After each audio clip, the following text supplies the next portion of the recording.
Look at that hairdo. Wow. Hello, Hello. hello.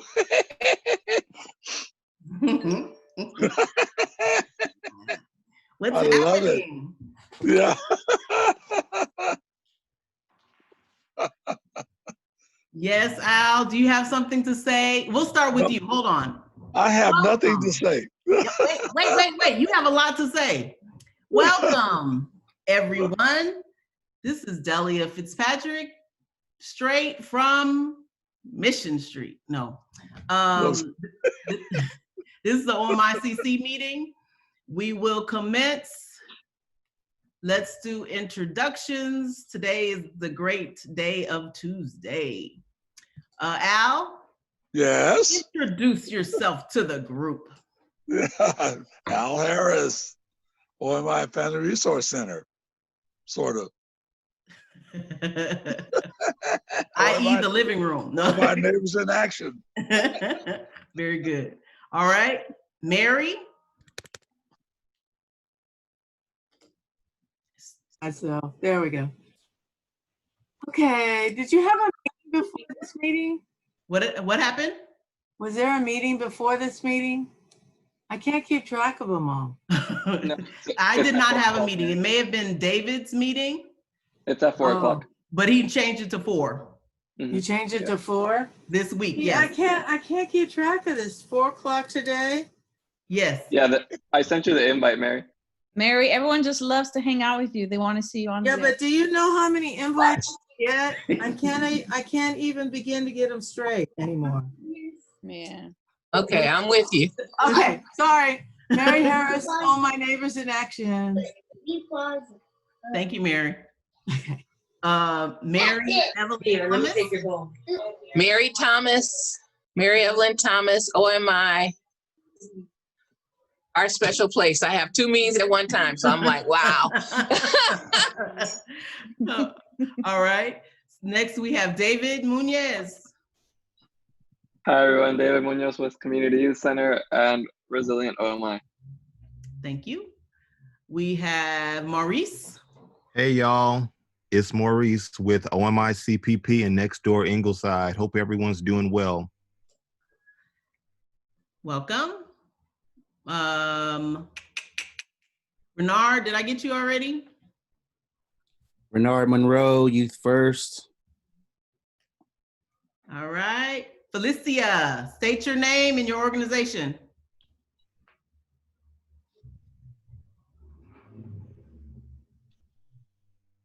Well, she's driving. I don't know if we want her to touch the phone. Oh, okay. Never mind.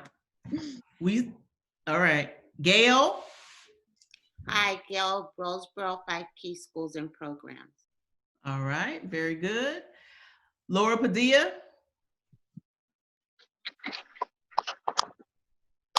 Hi, Laura Padilla with Mitchell YMCA. Felicia. Felicia with IT Bookman Community Center, Southwest Community Corporation. Thank you. Good morning. Good afternoon, wherever we're at. Maureen.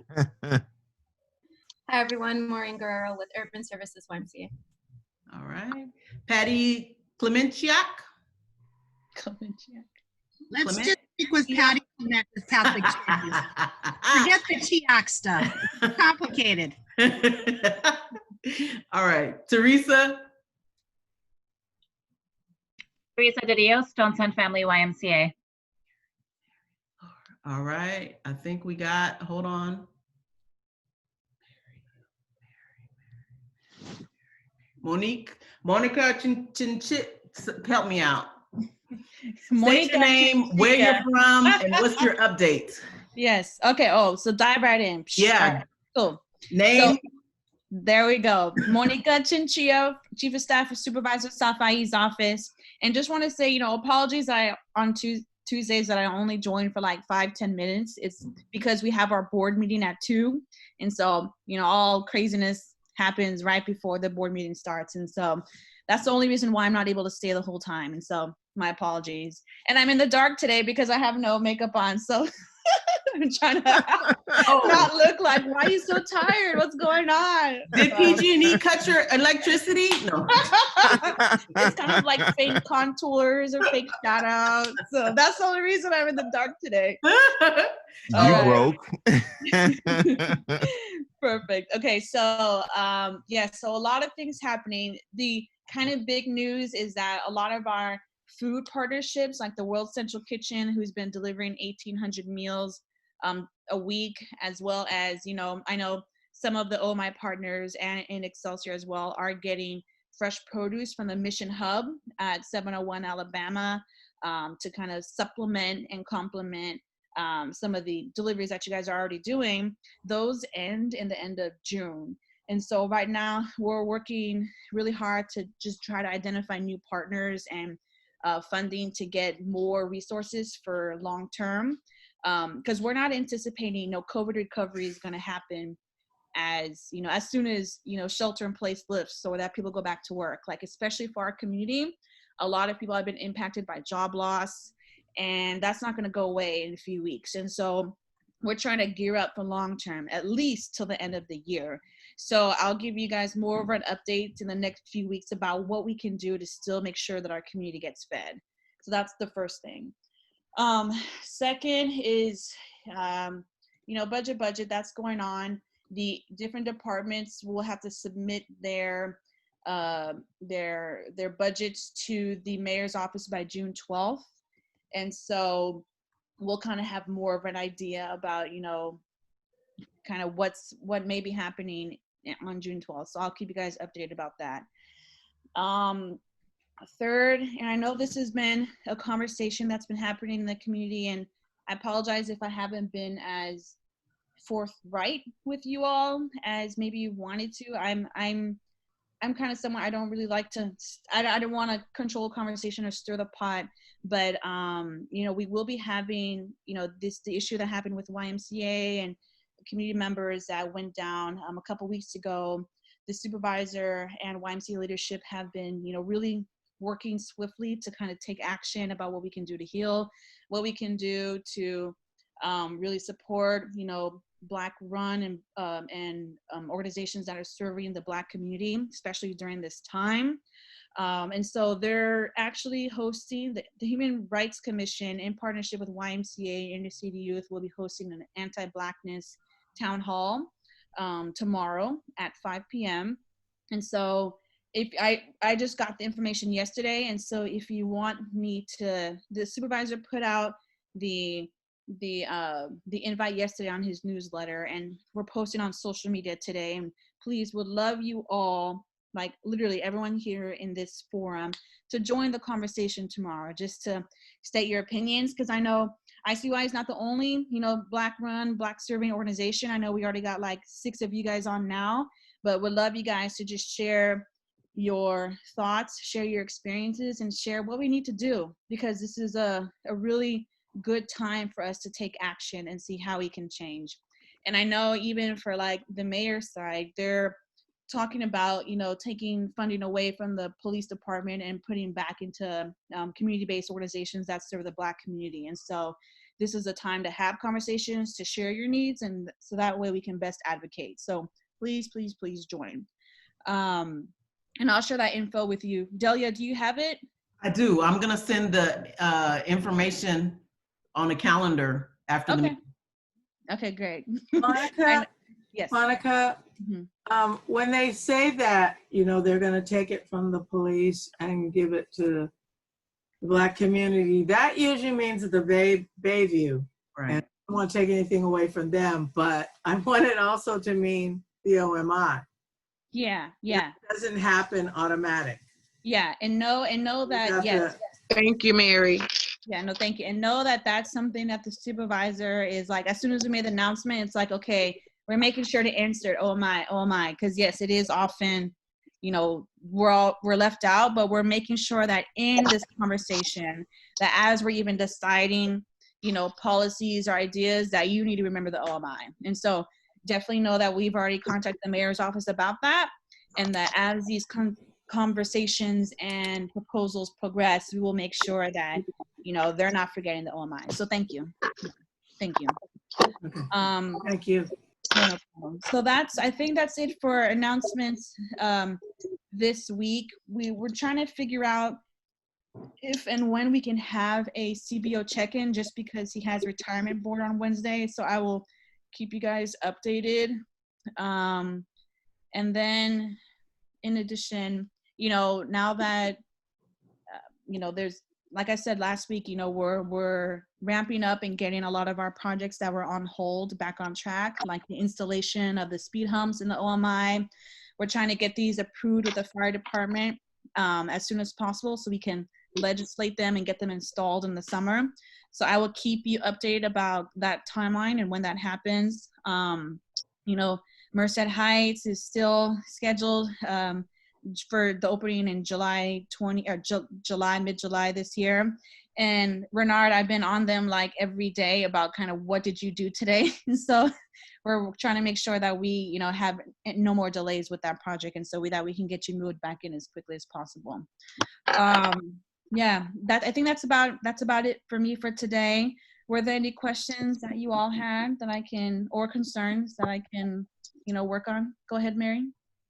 I just wondered, because I only saw Shaman Walton's name and I didn't know, but I wanted to know how the supervisor feels or voted on immigrants serving on boards and commissions.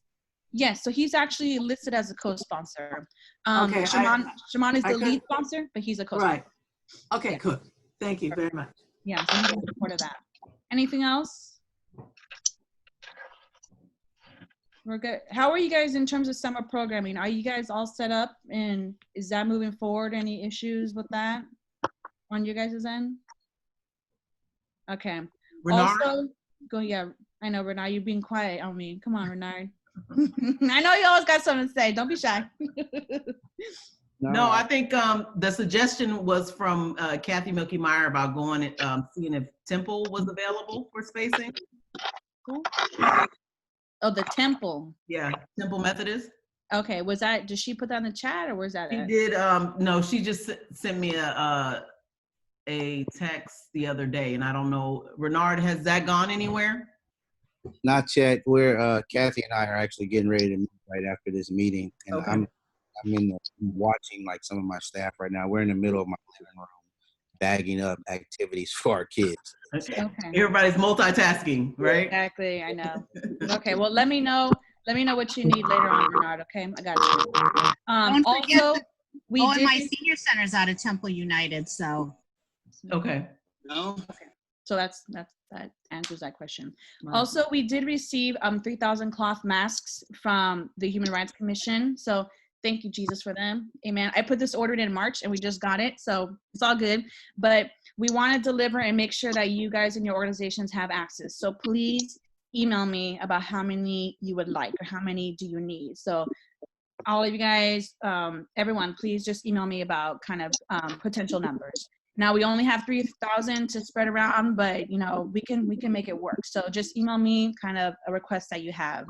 And also hand sanitizer. We're just gonna be giving you guys gallons. And so we don't have little bottles. So I'm just gonna give you the gallon and you guys can, I don't know, have fun. We'll take it. I know. So the supervisor is going to be doing like a caravan drop off like later this week. And so let me know what you guys would like in terms of sanitizer. We still have disposable masks, and then we have the cloth mask. So let me know what you need so we can get this to you ASAP, because we don't want to wait, because these are very important supplies that our community needs. So please email me. And if you can, Delia, have them email the team or the collaborative afterwards, just to let them know to email me that request ASAP. Okay. Because we want to get it to them this week. All right.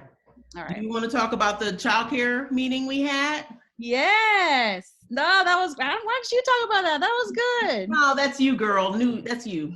All right. All right. So we had a really great meeting with a few Black providers from the OMI, as well as OECE, the Office of Early Care and Education, and Children's Council, just really talking about not only, the needs of providers in the OMI, but kind of the information gap and resource gap for Black early care providers in general in the city, and what we really need to do systematically to change that, how do we get organizers to focus full time on that? But a really good thing that was birthed out of that conversation was like the OMI, you know, Early Child Care Collaborative, like an, you know, idea to collect, to collaborate all, or have a collaboration between all the OMI providers, the Black run ones, the Hispanic ones, the Chinese ones, so that as a community, we are working together and can share resources and share information to make sure that our children and our families and our providers aren't left out. And so we're currently getting a list from the Children's Council about all the providers within the OMI. And then we're going to be, you know, helping facilitate and host a meeting just to, you know, get them, you know, talking, introduce, and, you know, get something formalized so that we can make sure that the OMI is strong. And so thank you, Delia. Thank you, Mary. Thank you for being a part of that conversation. And I look forward to seeing where that goes. And we're very excited to support. Perfect. Are you able to send us the current demographics of D11, especially the OMI? Yeah, I can do that. Yeah. The Thank OMI, you. just the OMI or D11? What's actually really good, the Ocean View Library, they went into like really in depth about kind of just the Ocean View OMI area. And they had a lot of breakdown about age, demographic, race, etc., ethnicity. And so I'm just gonna copy paste from them and I can share that with you. Okay. And speaking of the library, you know, I've talked to Lynn a few times, the branch manager, and it's not automatic that our library will open at the same time as others. They might come at different shifts. And I want to make sure that ours is in the first shift, that we're not waiting for our library to open while others open up. Okay, no, thank you. Yeah, I spoke to the librarian about that last week, just because we know that, you know, the community wants these services as quickly as possible. The great thing though, and the hard thing is that, you know, the library out of all the departments, they've been the most, not resourceful, resilient, just in terms of what they do. Like they've gone, their entire staff has gone from, you know, serving libraries to managing COVID testing sites, to managing the food bank distribution sites, to, you know, doing outreach and engagement in the community. And so they've really, really stepped up and, you know, done what they could to meet this crisis. And so, but what that means though, is that it might take them a little longer to get back to, you know, their normal service because they are so essential and have been deployed as those essential workers. And so, the librarian has promised to kind of keep me updated about, you know, the timeline of when services will reopen, but I will make sure that we communicate that of the first round of libraries that reopen, we want to make sure that Ocean View is, you know, on that list, especially considering the demographics and how many communities, how the demand of services within our community. So thank you, Mary. Okay, anything else for today? Libraries, Ocean View. Okay. It's Laura. Sorry, one last question, and we could follow up offline as well. But I haven't heard anything from MOECD and their RFPs. I know they sent out something for July, but I'm wondering if there's anything in the back end or conversation we could have on how we plan to fund this collaborative. And so, no, I definitely hear you. And, you know, they had the whole conversation with the mayor's budget office a couple of weeks ago. And from that, they followed up directly with MOHCD as well about kind of like, hey, what are the timelines for the new RFPs? We haven't heard anything back yet. I think, you know, it's June 9th right now. I don't know if people are waiting until June 12th to submit their, you know, proposed budgets to the mayor before they make that announcement. But I can double check again. We've already reached out. I haven't heard anything back, but I'll check again and kind of get that answer for you in terms of the updated timeline for RFPs. Write that down.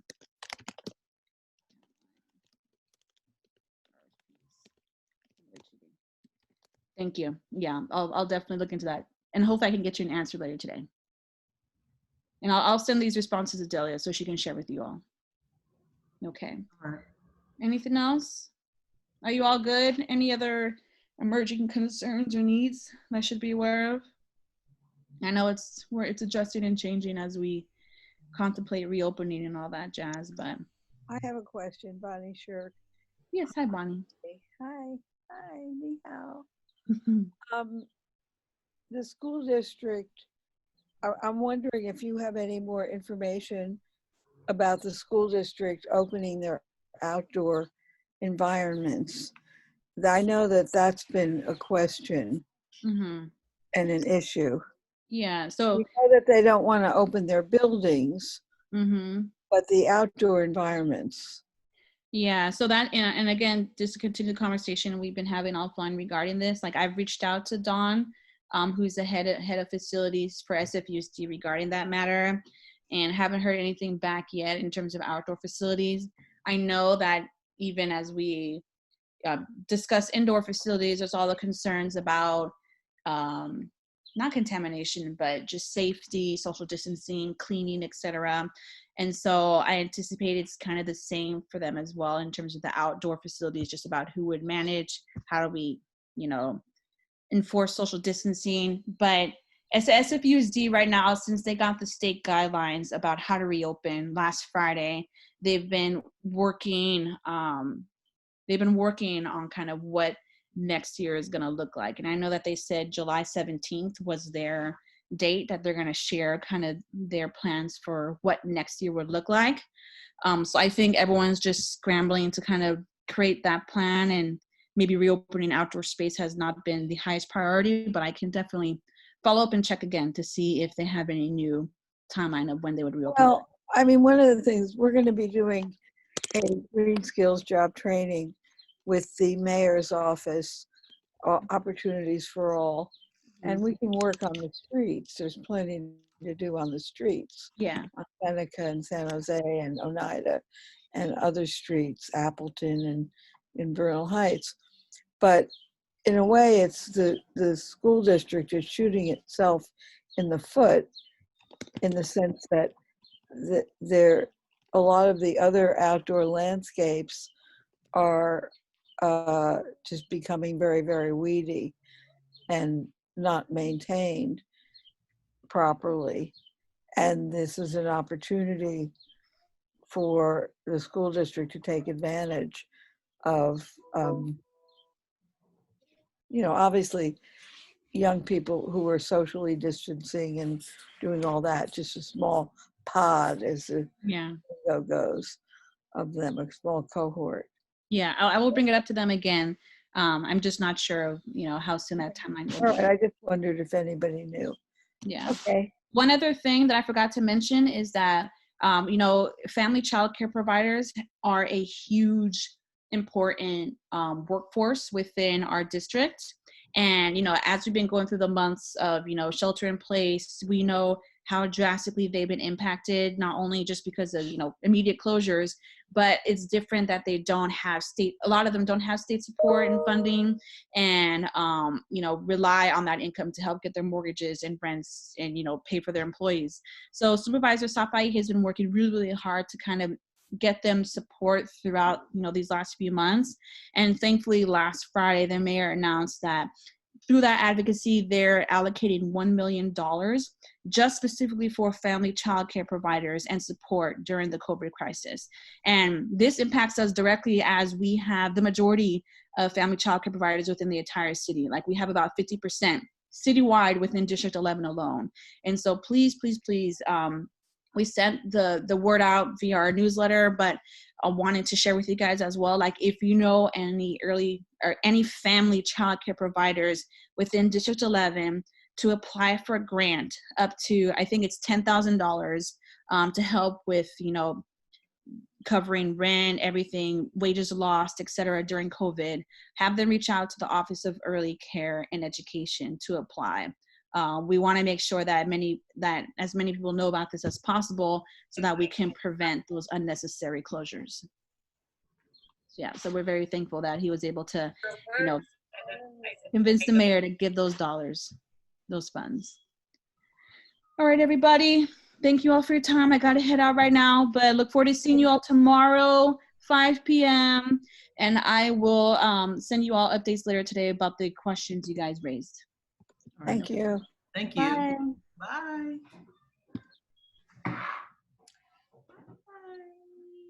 Laura, you're up. You're looking good, Delia. How You're you looking doing, beautiful. Bonnie? I'm hanging in there, girls and boys. Well, more on that when I see you in person. Yes, one day, one day. Yeah, you're looking fabulous, Delia. Thank you. Laura, you're up. Hi, everyone. Dilly, I'm not sure how you want me to do this. I know that I sent a report to all, and if there's a shared screen, but you wanted to do just a rundown of our grants. I'm sharing it now. All right, perfect. Can everybody see it? Okay, so I have two big updates. One update is the library, and talking to Lynn, the Ocean View Library, they were awarded some money to do some community projects through other CBOs in the community, and their last project was going to be a diaper drive or a baby shower. I talked to Lynn and her team, and so right now they don't have the capacity. She was trying to get it green lighted these past couple of weeks from, her supervisors, and finally got a confirmation from them. They just don't have the capacity to make this happen, which is fair. They explained, where else you're getting pulled. So the $2,700 is what they have left here in red. And so we need to reallocate that money either to go to expand on our wellness kits project that we have started moving on, or another thought is not to give up on the diaper drive and see if another CBO or individuals from this group would like to continue to make that happen for the community.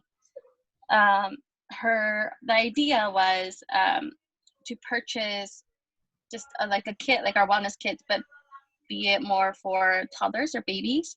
This could also incorporate seniors, like getting senior essential needs. But the diaper bags or the diaper drive is going to include diapers from different sizes, baby wipes, baby lotion, as well as some senior diapers, senior wipes, or as well. So it's going to be a big baby shower, as long, by being the host to diaper needs. Did you say a senior diaper party? No, kidding. Sorry. Yeah. I couldn't resist. So it's just going to be the host of the diapers for the community, whether it's baby or senior. It was just that was the big idea. So that is no longer happening out of the Ocean View Library, but we could choose to move that money again to our wellness kits, or have somebody else lead this diaper drive, this baby shower drive.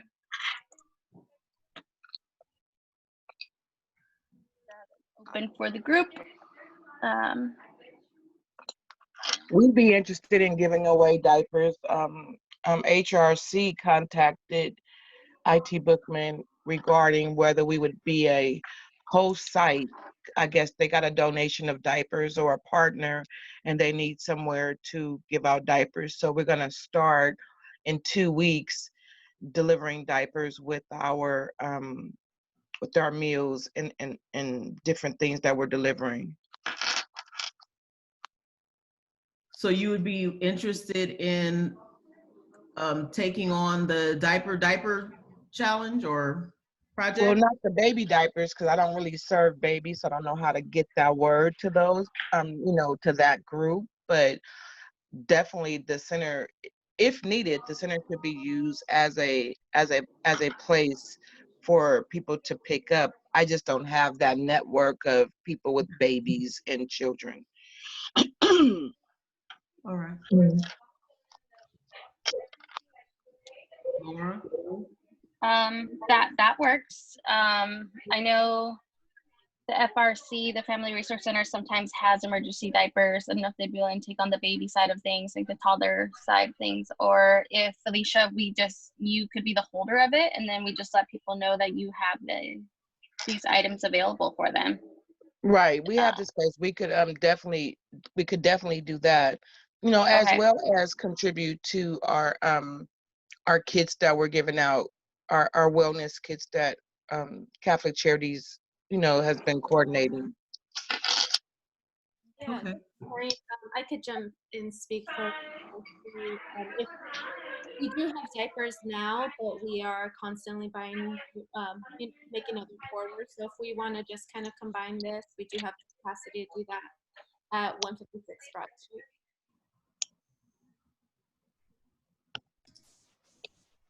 All right.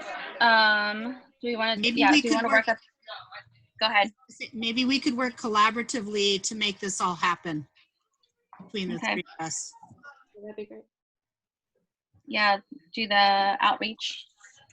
Okay. Yeah, the outreach and even just getting it, because I know you have a deadline and things have to be purchased by like Monday, right? Yes. Yeah. Yeah. So, and unfortunately, getting those kinds of things, Depends delivered is not as easy as getting diapers delivered. So adult undergarments is a lot harder to just find places who are going to come and bring you a big delivery in a day. So it could be a little tricky spending all that money in the next week, but I think collectively we might be able to do it and have supplies. All right. Okay. And then I was gonna have Maureen share, Maureen from the Service Connector program, she reallocated her funds to get some essentials for the community. So she's gonna share a little bit about her distribution and how that went. So that was $5,000 that went to that project. So it was $4,000 that was allocated to the cultural eats, and then $1,000 to the FRC for the egg hunt. So Maureen, when are you ready? Yeah, thank you, Laura. So when we went into shelter in place, we started reaching out to all our clients and just making sure that they had, what the needs were in the community. And a lot of people had expressed that they actually didn't have cleaning supplies or masks, essential services, basically. So we decided to make this purchase. We actually partnered with Dark Horse to make the purchases of things in bulk. We've already distributed 100 bags. First bags had toilet paper, bleach, masks, and supplies for youth. We also heard that some of the youth were not waking up on time, or they were using the timer. Something that the teacher uses the timer to make them, keep them on track for doing certain tasks. So we bought alarm clocks and also emotional charts just to be able to communicate with their parent how they're feeling. And now we're actually going to the second phase. We're going to do another set of 100 bags on Friday. In those bags, we're going to have detergent, dish soap, toilet paper, and masks.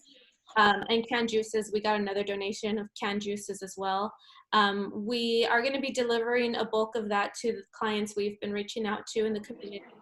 But we're also partnering with Lacey and the Dream Team. They've expressed that people come by and they ask, they also see the need. So we're going to give them some bags and they can pass out to their residents as over time as well. So they'll be getting that on Friday.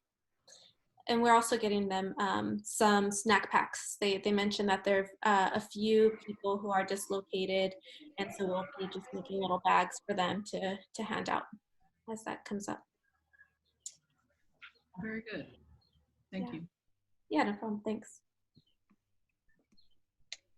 Laura?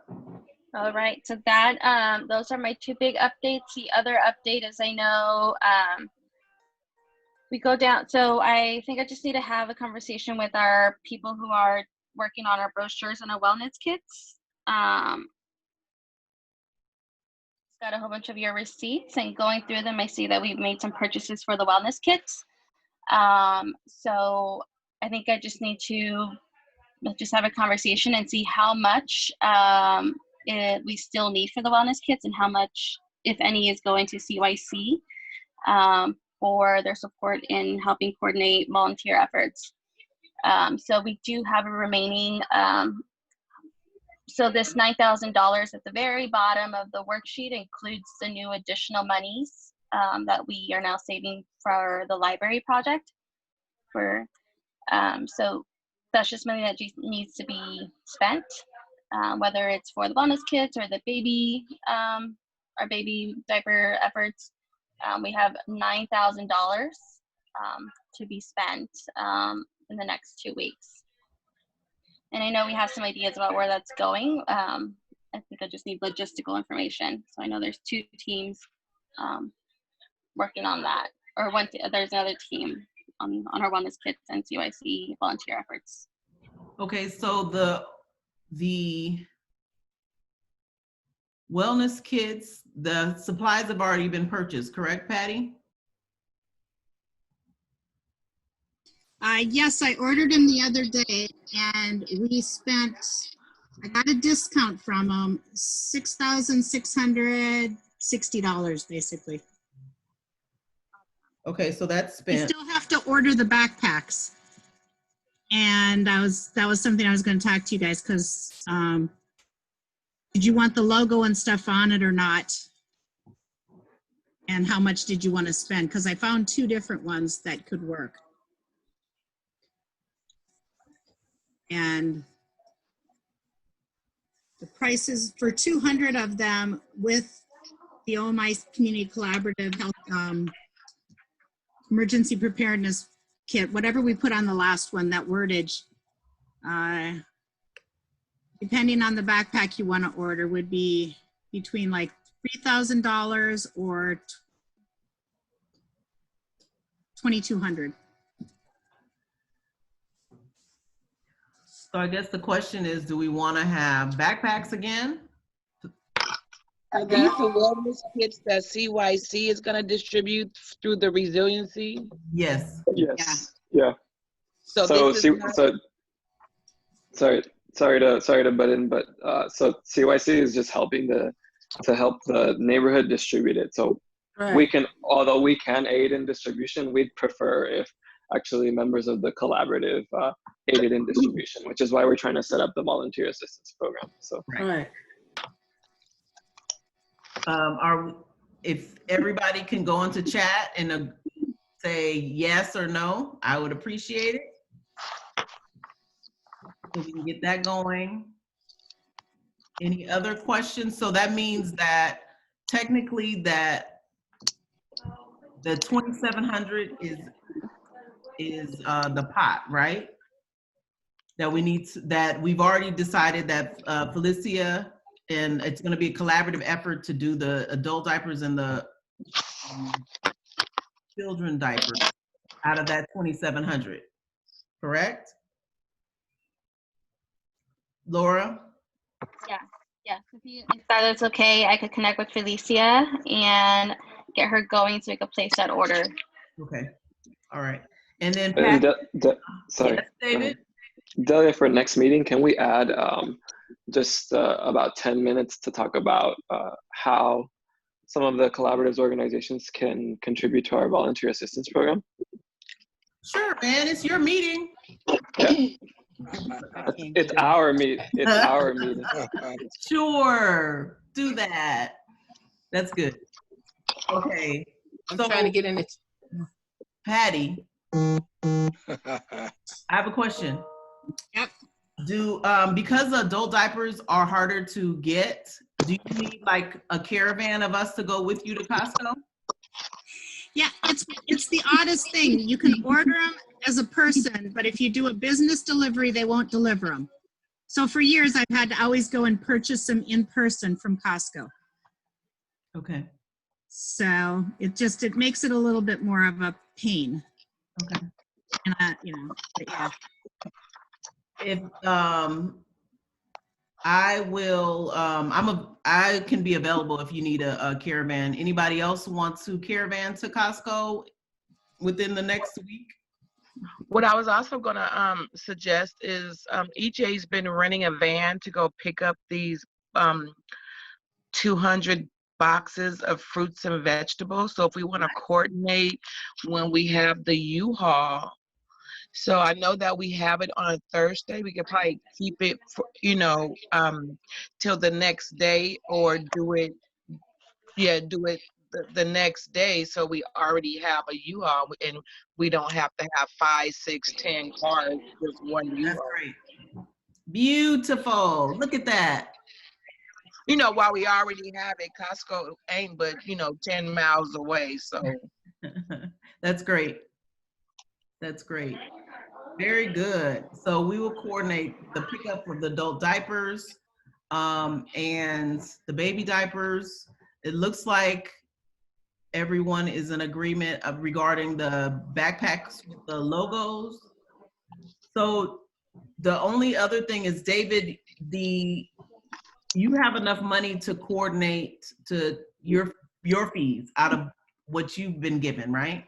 We're all good. It'll just even out through Resilient OMI, because I'm supposed to meet with you once a week anyway. So I prefer it go to supplies, and we just help to support the program through the Resilient OMI. So it's fine. Okay. All right. Okay. Any other questions? Laura, anything else? No, that helps. It was just, I think my biggest question was how much to set aside if CYC was gonna need any funds to help coordinate. But other than that, I'll continue to work with Patty directly and Felicia to get the items ordered and invoice and all set. Okay. And then Patty, I'll be stopping by your place with the check this week. Okay. Yay. Set an appointment. No. Well,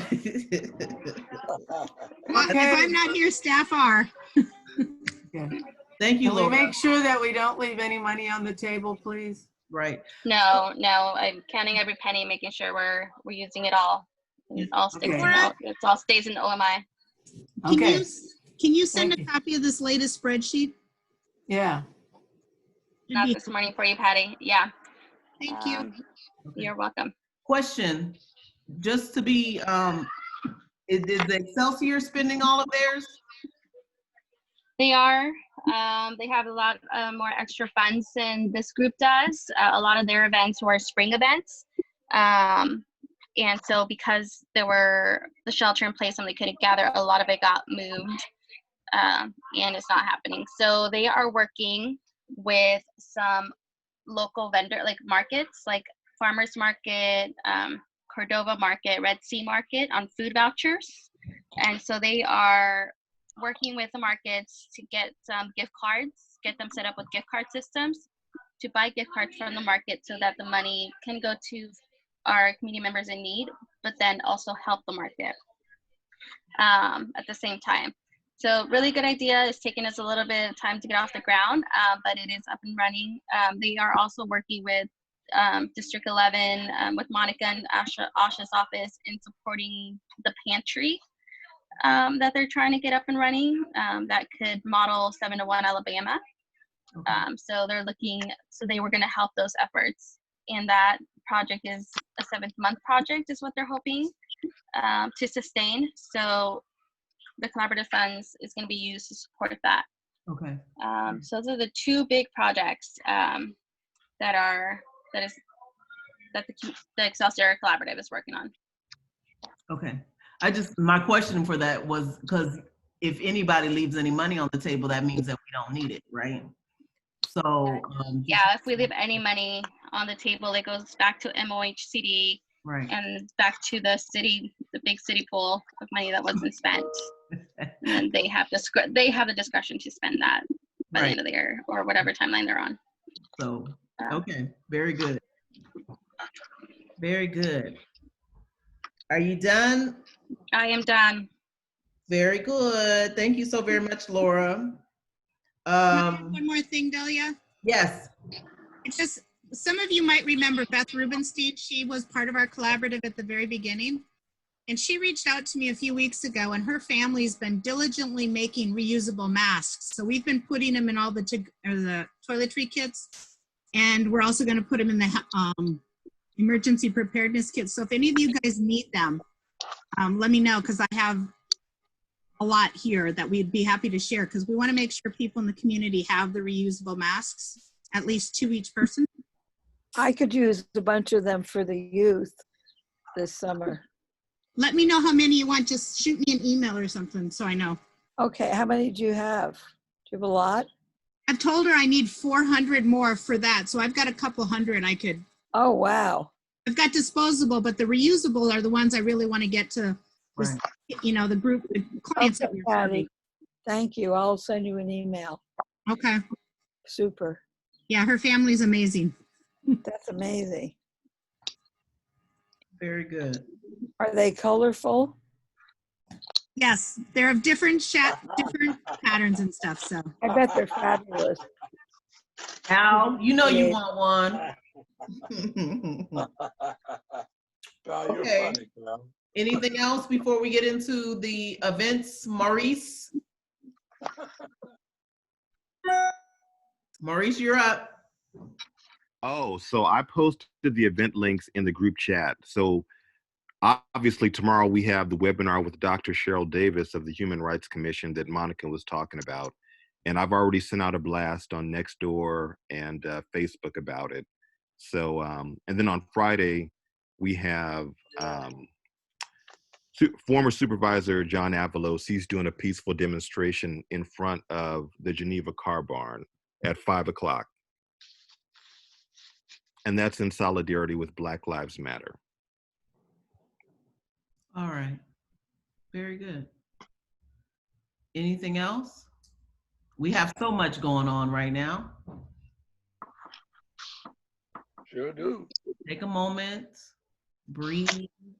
Well, I just wanted to, regarding the grants that IT Bookman got, like our Monday night jams. Yes. So we still have 6 left. We paid our bands, so we spent our money, but we're waiting on notification in our guidelines about how many can be how many can congregate, so that we can know how to proceed in the way of opening back up for activities and events. And so our Bring the Line is already paid for, and the Brotherhood Masonic has agreed to, even if they don't allow congregating until January or February, we don't have a problem. They'll let us still move our event until that time, because we paid for the security, the rooms, everything. So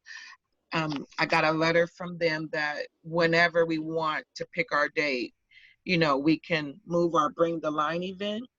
Our Monday night jams, I'm waiting to hear the guideline for how many can be in one room, so that we can know how to proceed with that. But in the meantime, we're coordinating with some of the bands to offer the Monday night jams virtual on Zoom. So we had our test run yesterday where the different bands plugged into Zoom and they were able to play, and you could hear the music so much clearer, because we worked with Zoom on what settings did we need to do when someone's using a guitar and a piano and all these different things. So we had a run through yesterday. It sounded really good. So now, and that was just with one band member. Next week, we're doing it with 4 different band members from their home to see how we could do that, and we'll be able to offer some kind of socialization.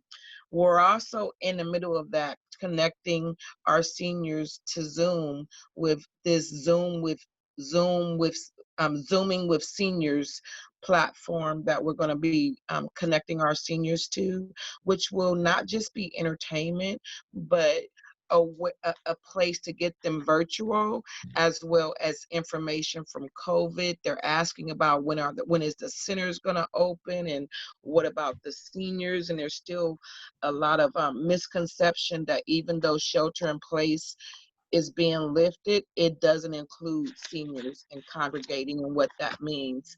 So on Saturday, they had 19 seniors get on Zoom, and it was just informational. I tapped in, made a little update, and we're working on that. We're calling it Zooming with the Seniors, and I'll announce more once we kind of work out the kinks in how that happens. And then our painting party, of course, is still waiting to see how many people can congregate, because that was paid for 25 community members, and we're just waiting to see, is that number going to be 10, 15, or 25, so that, because I believe even at 25 we can still socially distance in our community center and still do those kinds of events. So I just wanted to put that out there. We got some events coming up, but for us being a senior center, we're just waiting on what that guideline is for the maximum people can be together in one area, even practicing social distancing and even wearing masks.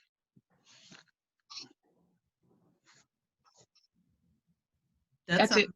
Good. Thank you, Felicia. Anything else?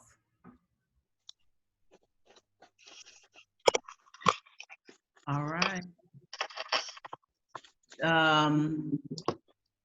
Sorry about all the calendar deletions last week. I had set everything, the meetings up for reoccurring, and then because I did the reoccurring, it wouldn't let me add to the calendar.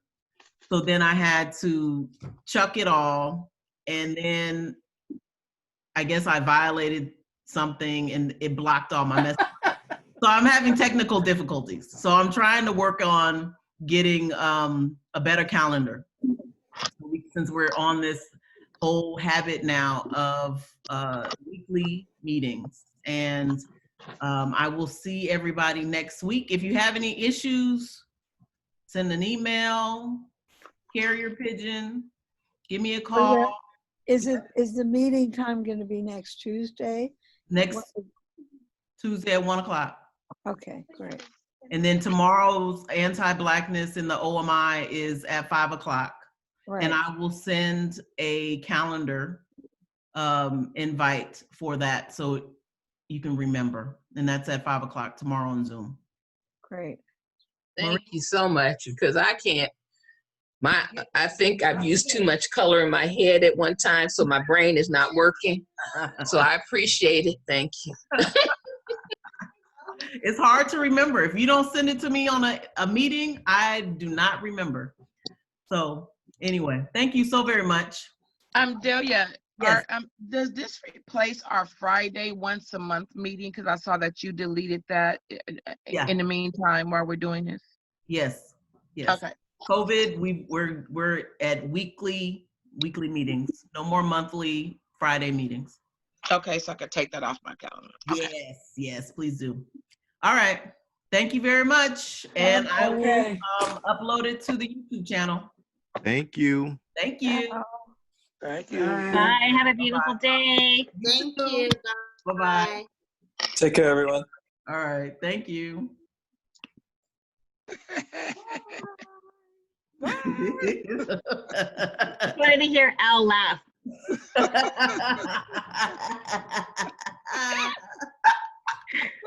Bye.